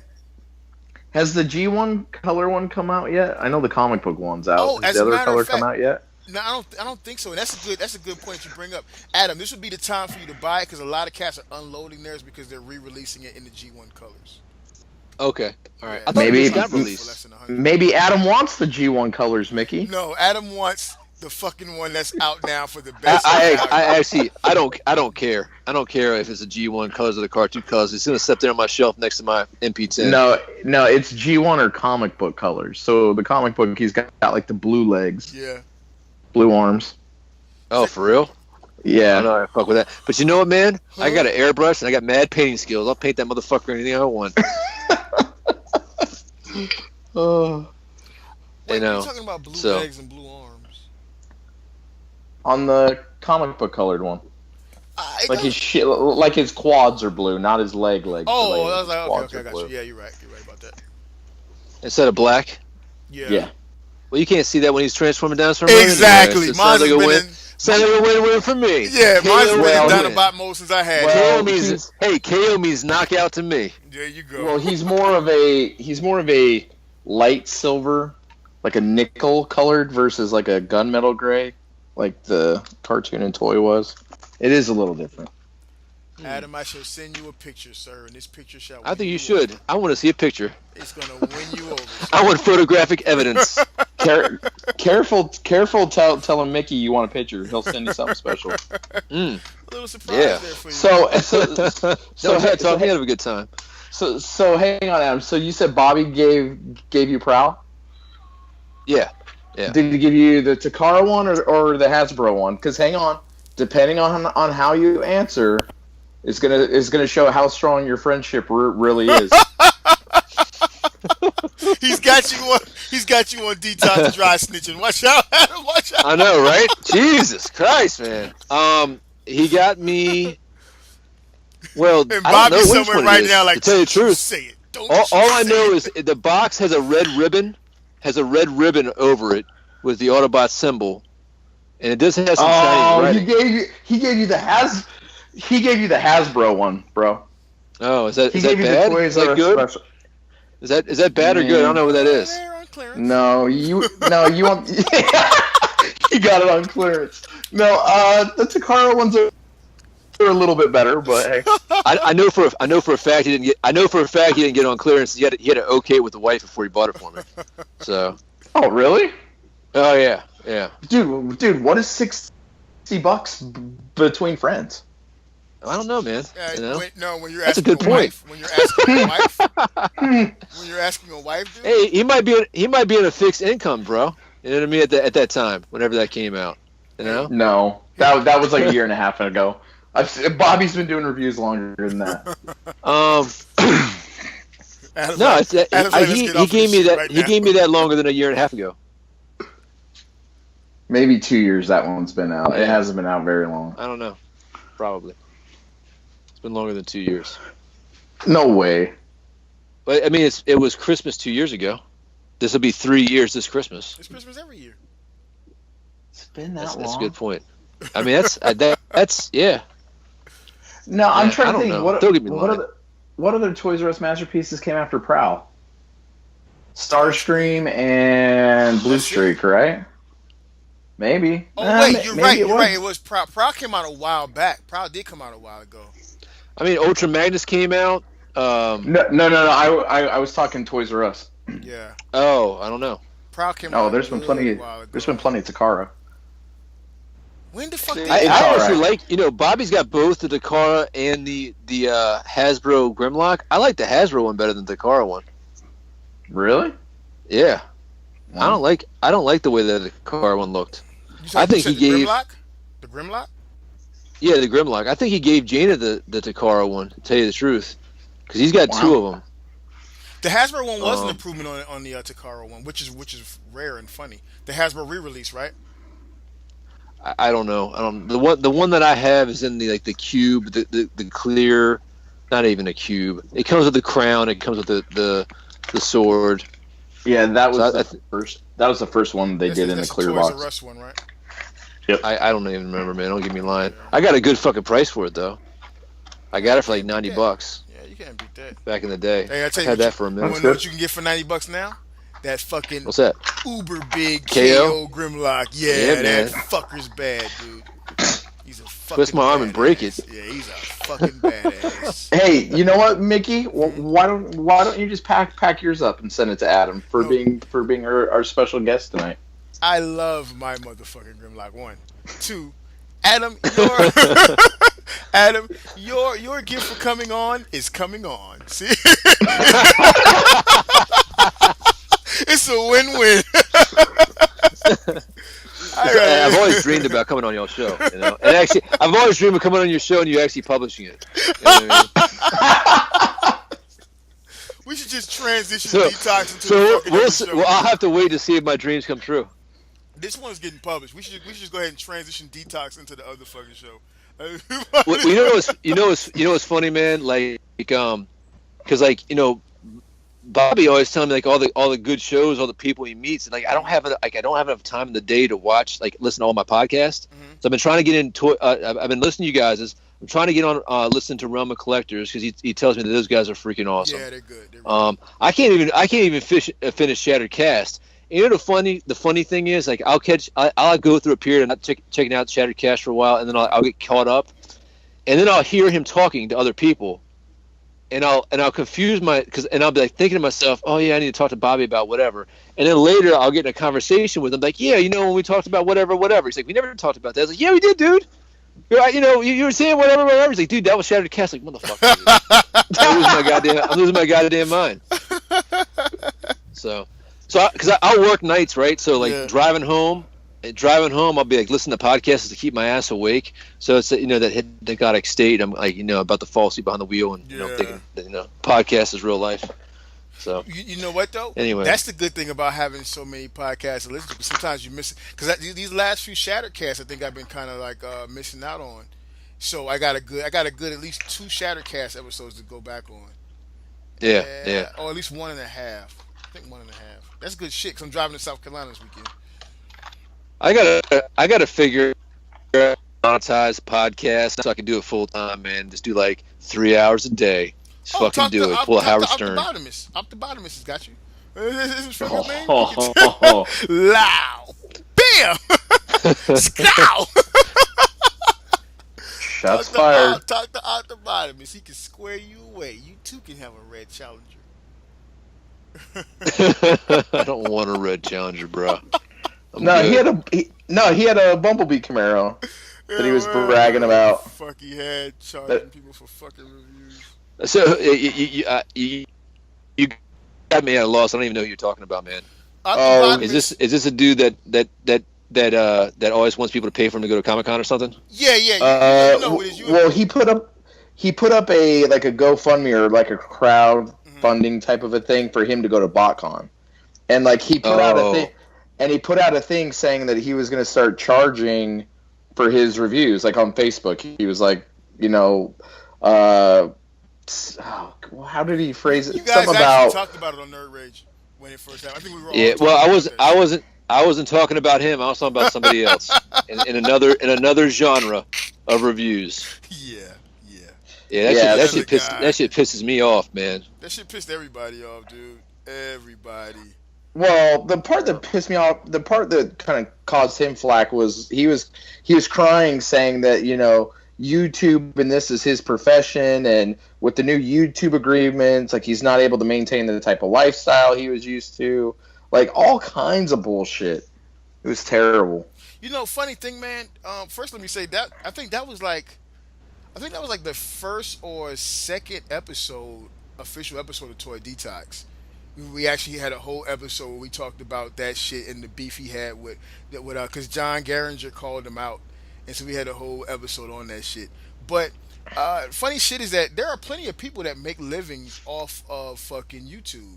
And they're putting out my bad. You guys still there? My bad. I jumped off for a second. I hit a wrong button. Oh, well, I'm not going to repeat myself, so you just missed out on that tidbit. No, I'm just playing. Damn it. No, I was saying there are a lot of people that make a living off of YouTube and make good money putting out some type of product. I just don't think the product he's putting out is that type of product to fucking make a living off of. Well, here let me say this about YouTube. And I'm somewhat of a subject matter expert at YouTube. Back in between 2013 and 2014, YouTube changed its monetization on its videos, and most channels saw a 66% cut in revenue. Right? Wow. Depending on who they were doing or what genre they were doing. Also, they put some more guidelines on like what would be the proper what you can do reviews on. And if you're pro this or pro that, they started political stuff. And then in 2014 to 2015, it happened again. And now YouTube is moving to a model where they want networks. So now they're saying, hey, we don't want to sell ad space anymore. We'll hire these private companies to come on. They'll collect, certain genres and find ad revenue. But now instead of a two-way split between you and YouTube, now there's a three-way split between you, YouTube, and this other company who's monetizing off of your material.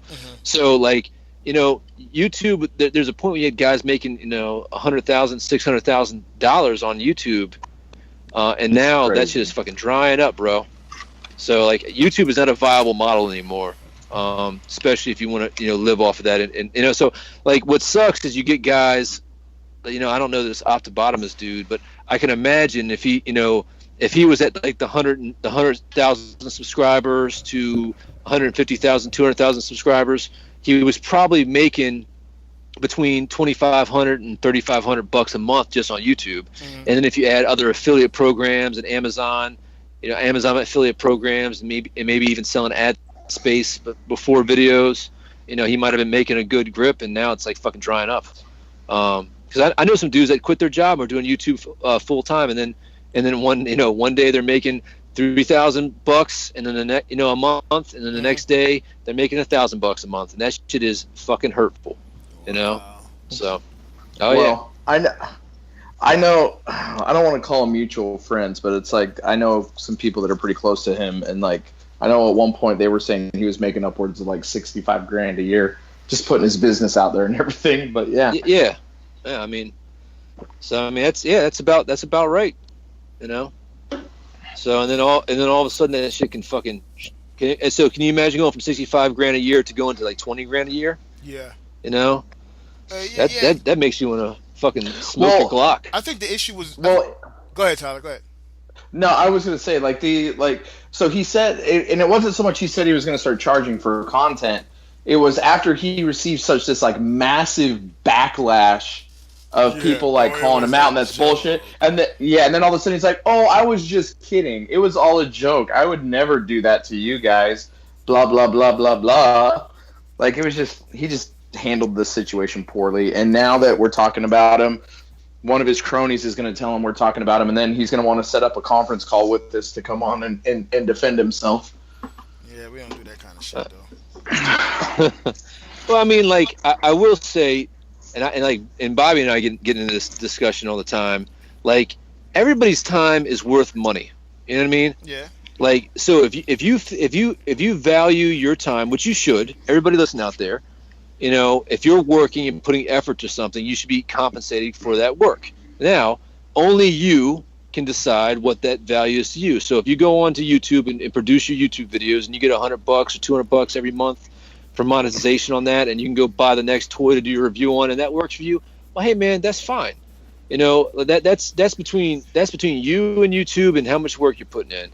But like, I don't think if somebody wants to make a business, reviewing or entertaining, there's ways to honestly monetize, do it with some integrity. You can advertise, you can do, a big thing is affiliate programs. You know what I mean? Like you can go get an Amazon affiliate program, and every time somebody clicks on that affiliate program and they buy anything off of Amazon from that click, you can get paid for that. And there's tons of ways to do things, or having extra content that people pay for, But I mean, you got to find a niche. I think that the messed up thing is a lot of people hate on that shit, but like, dude, I know guys for a fact who have thousands of videos on YouTube, hundreds of thousands of subscribers, and that shit is a full-time fucking job, man. But in that case, it makes sense to me. Listen, I feel like this. It's value for value. You know what I'm saying? You're putting in work. This is your full-time job. You're putting in that effort. I think you deserve to get paid. You don't deserve to get paid for, but you've actually created a revenue stream, so you're getting what you've earned. You know what I'm saying? I have no problem with that. I have no problem with anyone saying, hey, you know what? I'm making these videos. I'm getting this shit for free, and I'm going to charge you for the video anyways. And if you want to watch the video, pay me $1. I really don't have a problem. I really don't give a shit. It was just something about that Optibotimus shit that really fucking irritated me. It could have been his voice. I don't know. You know what I'm saying? But I mean, like I hear what is somebody always like, oh, don't be e-begging, don't be e-begging. Like here, and Bobby's got a good point with this. Bobby says, if I'm going to go anyway, I don't want to accept any money about it, and I get that. But like, if I say, hey, listen, Nerd Rage wants to go to, Nerd Rage, if you guys want us to go to Comic-Con and do interviews and do some extra videos in San Diego and whatnot, and we did not to say that we're going to do a Kickstarter. I'm just saying, hypothetically speaking, right? I mean, that shit is a lot of work, man. And Tyler, I know you probably travel for work sometime. Mickey, I don't know if you do. I've traveled for work. and that shit is fucking exhausting. Yes, You always get sick. You know, you never get any rest. You're killing yourself. And I used to do. I used to be part owner in a trade show type of thing. I'm not going to get too specific, but we used to do these giant, conventions, and do setting up and pulling that shit down and talking to people 12 hours a day and whatnot, and selling and grinding. That shit is fucking work, man. I mean, that shit is fucking work. And I've done some coverage at some of those events, and like I'm gonna tell you, man, like, you know, people don't realize. People just think, oh, these guys are going to these shows and having fun and laughing and drinking and whatever. I mean, it's a lot of effort put into that stuff, and I think that people need to get, you know, fairly compensated for their work. You know, hey, what's that? What's the term? Something stuck in my craw. What's that fucking term? You ever heard the term before? No, I'm not. Yeah, I can't be that fucking old. Like, no, I've heard it. You have something stuck in your craw, like you have something to gripe about. Yeah. So my thing is this: it's not even like a moral thing for me. It's just, you know, I might be okay with this guy doing it, but then this other guy might just fucking irritate me. And I personally don't have a problem with just saying that this specific fucking guy irritates me. Like Tyler, like let's say Tyler right now. I don't know what I just want to punch you right in the face. It's just I know so what much it is. fucking voice that makes me fucking hate you. You know? And there's nothing you can do to I've make it met, right. Dude, I have met guys with that, man. Like, and it's like I don't want. I hope you fucking, you know, and you just wish bad on it. You feel bad about it. It's like, wow, what the fuck, man. I'm that guy. I have no problem saying that it's just you, buddy. It's just you that fucking get on my nerve. You get on my fucking nerves. You irritate me, and I can't stand you. I don't have any problem. I don't need to justify it. You know what I'm saying? Tyler can come out and say, you know what? I'm going to do motherfucking Cabbage Patch reviews, and I'm going to charge everybody $2 for Cabbage Patch reviews, and I'm going to charge everybody else $10 to look at my American Girl reviews, right? And he did. You talking about dolls? I thought you were talking about dancing for a second. No. So. That's way more than $10. Yeah. So I wouldn't have an issue with it, but then this guy in that fucking voice, and then that whole, I was just playing. That shit irritates me, dude. So you know what though? Like, I'm all for it. Go ahead. I mean, it's capitalism at its best, but I mean, like, he needs to be, and this is for anybody. I mean, if you're creating a content, and this content is not unique to you, meaning if Brave's going to do a review, Bobby's going to do a review, this guy's going to do a review, Garinger going to do a review, you know, and all these other, you know, medium and big time reviewers, if you're all going to review the same figure, then it becomes about creativity and it becomes about what you can do with it. I mean, we can all sit down and we can all draw a picture of Batman. Somebody's Batman's going to be the best Batman, and that Batman is going to go for the most money. It's the same thing. Like if he thinks his reviews are that good, go ahead and charge people $1 to watch them, but don't be surprised when your view counts go from 40,000 views to a couple hundred views. Especially when you're offering something now for money that you used to get for free. You know what I'm saying? Yeah. Like there was this rumor. Well, on it comes down to like, is it a hobby or is there value there? Like, I've got podcasts that I pay money for. I do too. You know what I mean? And like, but I think those guys put a fucking it's polished as shit. I'll tell you, it's Mysterious Universe. I love all that shit with spooky ghosts and shit like that and aliens. That shit is fucking wildly entertaining to me. And those guys is two Australian dudes. The shit is a high feed. You know, the bit rate feed is high. They have interesting articles. The app is good. They give a shit ton of content. They're wildly entertaining. They can be talking about some crazy shit that I wouldn't think I have any interest in, and they're fucking. I'm laughing my ass off, and it's just like one of the best podcasts. And I pay $8 a month for that shit. You know. Yeah, but I was gonna say, but do you feel like you're getting $8 worth of entertainment out of it? I feel like I am getting $8 worth of entertainment about it, but I will say this too. I will say that those guys, because I like them, like on some like I want to see them fucking succeed in their business, I probably would pay a little bit. I would probably pay $20 a month. Don't tell them that because I want them to raise the fee. Even though I think at that point it might not be worth $20, but it's the value might not be $20, but it's worth $20 to me for my entertainment. Does that make sense? Yeah. Well, yeah, because that's branding. Yeah, is what it is. And that still goes back to value for value. Well, I mean, not necessarily, because that's the trick, Mickey. Well, no, yeah, you're right, because if you look at Optibotimus, the value's not there, but he's got the brand. Well, once you build a brand and you get a brand synonymous with quality, people are going to assume that the quality is better, and they're in their mind's eye, because they're paying more for it, they're getting more quality for it. Yeah. Are you taking we're a shot fucking at stupid. That's why. Apple products there, Tyler? Am I what? Were you just taking a shot at Apple products just then? Because it sounded like you was taking a shot at Apple products. Dude, I walk around every day with 2 iPhones and an iPad. I got 2 phones. I'm putting it down for the outro. Tyler's got 2 phones. So stop bragging about all your phones, Tyler. Fuck. Are you on your 2 phones while the fucking spots ringing?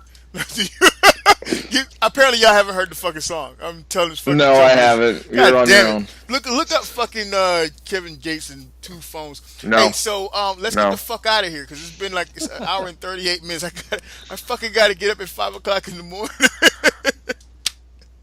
Okay, man. Actually, you guys can keep on going. I'm going to bed.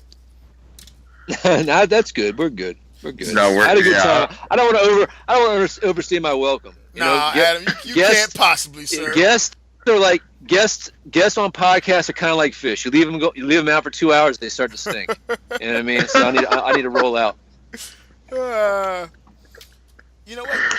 I got one more story before we go. So my wife, right? So the boys, they go out on the weekends. They go and spend the night at their friend's house and shit like that. So when they were a little bit younger, not very much so, but just a little bit younger, my wife would, at the crack of dawn, get up and call the boys and let them know she's coming to pick them up. And I'm like, babe, they're at their friend's house for the weekend. Leave them the fuck alone, right? And she's like, no, they're going to wear out their welcome. They wear out their welcome. They can't go back. That's a good point, man. That shit's not true. Well, because it's the like, if you got 2 kids and the little friend comes over, it's actually less work for you because they entertain themselves. You know what I mean? Yeah. I try to school Bobby in this, man. He doesn't believe me. I'm like, dude, come over. He's like, I got the kids. Like, dude, that's fine, man. Bring her over. They'll entertain themselves. I want to talk to my kids either. Perfect. You know? It's great. We can sit downstairs and drink beer and play Mortal Kombat X. It'll be fabulous. That is quite true, sir. That is quite true. Bobby's a responsible parent. That's the problem. I'm a night parent. Probably more responsible for me. I'm a night parent. Too funny. Hey guys, thanks for inviting me on. Had a great time. Love to come back, and we gotta get you guys on Nerd Rage one of these days. But Hey, definitely. Well, I mean, we're still all on for the crossover episode, right? Round 2. Yeah. We're still doing the Duel of Duos. Is that what we called it? Duel of Duos. Duel of Duos. That's what it's called. Yeah, I coined that phrase. We're branding that shit. It's gonna happen. Dueling Duos. There it is. Before we go, let me ask this one question. Okay, so everybody's pretty much going to see fucking Civil War tomorrow, right? Out of the 4 of us, right? If you had, I'm still waiting for that boot. I'm still waiting for that bootleg. And that's where I'm going. That's where I'm going with it. If you had, Hey, hang on. We don't talk about bootleg links on the podcast.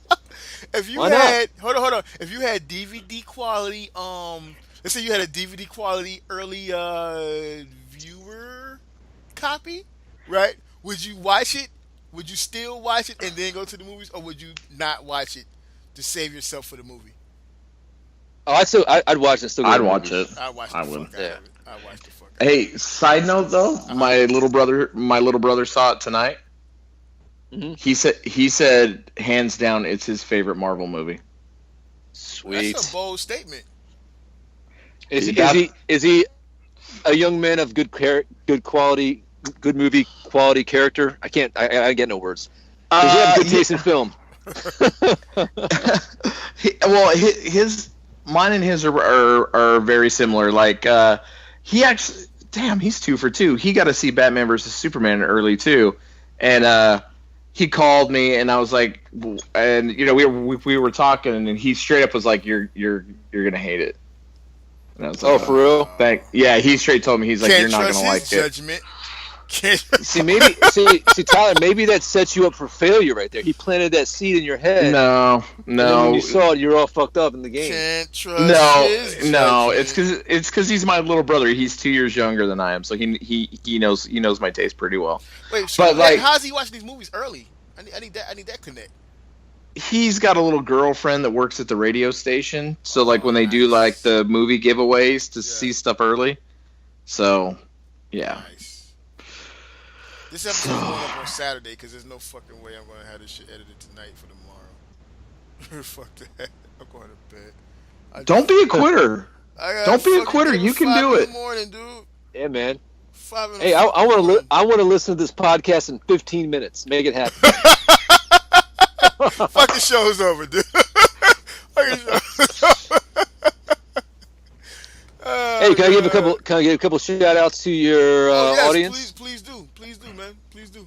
Hey guys, if you're into 40K, check out Beer and Boulders 40K if you want to play with little Warhammer models. And if you're into other nerdy shit similar to what we talk about and what you guys talk about in Toy Detox, check out Nerd Rage Radio with the Screaming Face, Nerd Rage Cast on Twitter, and that's about it. Subscribe to us on Facebook, really helps us out. Tyler, you wanna do the big ups there? Well, you know, Adam just took care of 2 of them for us.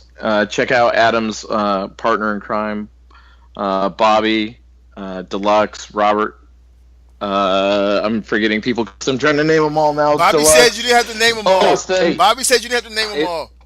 I'm naming all of them, Lenny. Let me get one alibi. Robert D has been hitting up these vape photographs. Yeah, those shits are fucking awesome. Those shits are awesome, dude. Robert's a fucking genius with that shit, man. Yeah, he kills that shit. He kind of got me in trouble the other night though, because I was going to bed and I was supposed to start sexy time, and like I'm there playing on my phone because he keeps on sending me this shit. Like that true story, Robert. Thanks for being a cock block. Anyway, so I'm gonna let you end your show, making my bed.